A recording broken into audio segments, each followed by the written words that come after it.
మాధురి గారు, ఈ క్వశ్చన్ చాలామంది వ్యూవర్స్కి ఉండే క్వశ్చన్.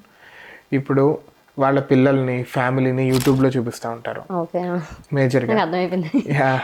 వాళ్ళ లైక్ హోల్ లైఫ్ని మనం యూట్యూబ్లో షేర్ చేసేటప్పుడు ఓవర్ షేర్ అయిపోతుందా?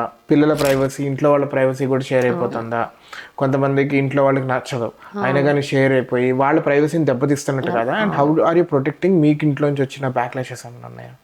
నేను పేరెంటింగ్ మెయిన్ బేస్ కాబట్టి కిడ్ని చూపించకుండా పేరెంటింగ్ చూపించడం అంతేమీ విజువల్ ట్రీట్ ఉండదు చూసే వాళ్ళకి, ముందు కనెక్ట్ అవ్వదు.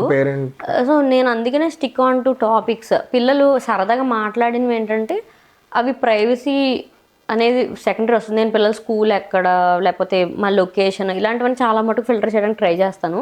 ఎక్కడికైనా వెళ్ళి వచ్చాక షేర్ చేస్తాం కదా.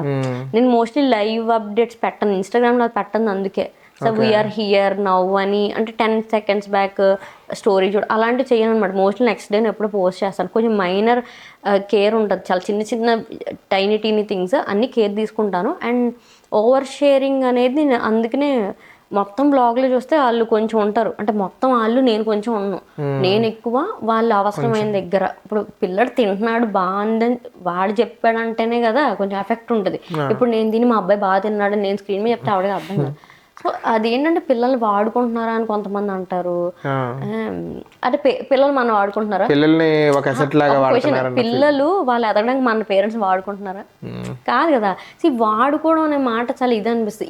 ఈ ప్రొఫైల్ అంటే ఈ పేరెంటింగ్ కొంచెం కిడ్స్తో కంటెంట్ చేయడం అనేది కొంచెం చాలా తిన్న లైన్ ఉంటుంది.